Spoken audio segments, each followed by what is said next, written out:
Hello दोस्तों, कैसे हैं आप सब। उम्मीद करती हूँ अच्छे और मस्त होंगे। प्यारे दोस्तों, आज की कहानी है 50 कमरे के ससुराल आई गरीब बहू।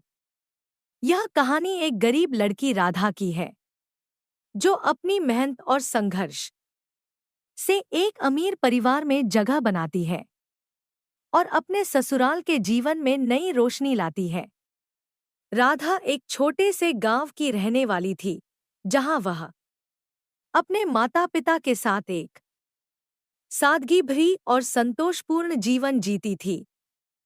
लेकिन उसकी किस्मत ने उसे एक नई दिशा दी जब उसकी शादी एक बड़े और प्रतिष्ठित परिवार में तय हो गई। राधा का ससुराल एक बड़े शहर में था, जहां उसका ससुराल 50 कमरों वाला एक विशाल घर था। यह परिवार एक धनी परिवार था, जिसकी गांव में भी अच्छी प्रतिष्ठा थी। लेकिन इस दौलत के बावजूद इस परिवार के सदस्य आपसी खींचतान और तकरार के चलते खुश नहीं थे। हर किसी का अपने जीवन में एक अलग तरह का संघर्ष था और इसीलिए उनके बीच कोई सामंजस्य नहीं था। राधा ने शादी के बाद अपने नए ससुराल में कदम रखा तो उसे लगा कि उसने कोई सपना देखा है। इस शानदार महल के जैसा घर और वहां की शानो-शौकत उसे पहली बार देखकर ही हैरान कर देने वाली थी। परंतु जल्द ही उसे एहसास हुआ कि यह घर जितना बाहर से खूबसूरत और आकर्षक था, अंदर से उतना ही उलझनों और दुखों से भरा था। राधा ने पहले कुछ महीनों में ही देख लिया कि उसके ससुराल में रिश्ते कितने नाजुक और कमजोर हैं। हर कोई एक दूसरे से दूर और अलग-अलग तरह की समस्याओं में उलझा हुआ था। उसके पति भी अपने बिजनेस के कामों में व्यस्त रहते थे और उनके पास परिवार के लिए समय नहीं था। इससे राधा को बड़ी चिंता होने लगी, क्योंकि वह समझ गई थी कि यदि परिवार के सदस्य एक दूसरे से नहीं मिलेंगे तो यह घर एक बड़े महल की बजाय खाली हो जाएगा। इसलिए उसने ठान लिया कि वह इस परिवार को जोड़ने का हर संभव प्रयास करेगी। राधा ने सबसे पहले सभी परिवार के सदस्यों को समझने की कोशिश की।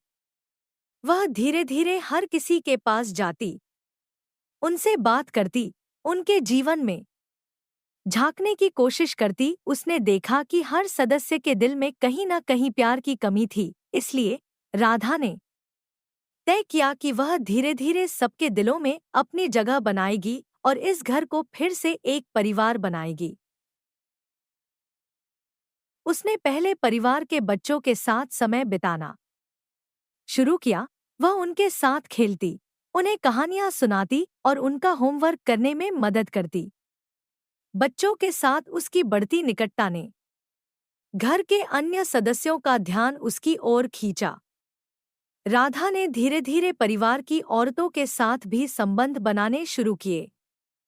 उसने देखा कि सभी औरतें अपने-अपने दुखों और इच्छाओं में फंसी हुई थी और उनमें आपस में कोई खास मेलजोल नहीं था।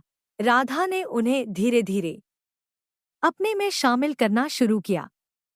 वह उनके साथ घर के कामों में हाथ बंटाती, उन्हें खाना बनाना सिखाती और उनके साथ हंसी मजाक करती। इसका असर यह हुआ कि धीरे-धीरे औरतों ने राधा को अपनाना शुरू कर दिया। उन्होंने राधा के साथ अपने दुख और परेशानियों को साझा करना शुरू किया, जिससे राधा को भी एक दिशा मिली कि वह किस तरह इस परिवार को एकजुट कर सकती है। राधा ने एक दिन सोचा कि अगर वह परिवार के सभी लोगों को एकजुट करना चाहती है तो एक त्योहार का समय सही रहेगा। त्योहार एक ऐसा समय होता है जब हर कोई मिलकर खुशियां बांटता है और अपने दुखों को भूल जाता है। उसने सबसे पहले घर के पुरुषों से बात की और उन्हें परिवार के सभी सदस्यों के लिए एक विशेष उत्सव का आयोजन करने के लिए राजी किया। राधा ने इस आयोजन को पूरी जिम्मेदारी से संभाला और हर किसी को एक दूसरे के साथ समय बिताने का अवसर दिया। इस आयोजन में हर किसी ने मिलकर काम किया और पहली बार उन लोगों ने महसूस किया कि वे एक परिवार हैं। इस समय ने हर किसी को एक दूसरे के करीब लाने में मदद की और सभी ने एक दूसरे के साथ खुशियां बांटी। राधा की मेहनत और लगन धीरे धीरे परिवार के सदस्यों पर असर दिखाने लगी। वह उनकी समस्याओं को सुनती, उनके लिए समाधान ढूंढने की कोशिश करती और उन्हें अपने साथ जोड़ने का प्रयास करती। राधा ने धीरे धीरे परिवार में एकता की भावना को वापस लाने का काम किया।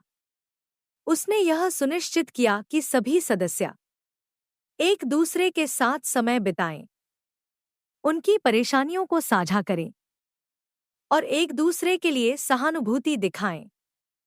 इस सबके बीच राधा ने अपने जीवन में कई कठिनाइयों का सामना किया, लेकिन उसने कभी हार नहीं मानी। धीरे धीरे परिवार में नई रोशनी आने लगी। राधा ने अपने प्रेम और समर्पण से एक ऐसे परिवार का निर्माण किया जो एक दूसरे के साथ खड़ा था और एक दूसरे के दुख सुख में साथ था। इस दौरान राधा ने अपने ससुराल के सभी सदस्यों के दिलों में अपनी जगह बना ली। उसने उन्हें यह सिखाया कि परिवार का असली मतलब क्या होता है और कैसे आपसी प्रेम और विश्वास से ही कोई परिवार एकजुट रह सकता है। राधा की यह कहानी हमें यह सिखाती है कि सच्चे प्रेम और समर्पण से कोई भी कठिनाई पार जा सकती है। उसने अपने दृढ़ संकल्प और मेहनत से यह साबित किया कि चाहे परिस्थितियां कितनी भी कठिन क्यों न हों, अगर व्यक्ति सच्चे दिल से किसी कार्य में जुट जाए तो वह निश्चित रूप से सफल होता है। राधा के जीवन की यह कहानी हमें यह प्रेरणा देती है कि हम भी अपने जीवन में चाहे कितना भी मुश्किल समय क्यों न हो, अपने परिवार और समाज के लिए एक सकारात्मक बदलाव ला सकते हैं। प्यारे दोस्तों, यह कहानी यहीं पर समाप्त होती है। आपको यह कहानी कैसी लगी? कमेंट बॉक्स में जरूर बताएं। अगर आपको हमारी ये कहानी पसंद आई हो तो कृपया हमारे वीडियो को लाइक, शेयर और चैनल को सब्सक्राइब जरूर कर लें। इससे हमें मोटिवेशन मिलता है और आप तक ऐसी ही मजेदार कहानियां सबसे पहले पहुंचती रहेगी। प्यारे दोस्तों,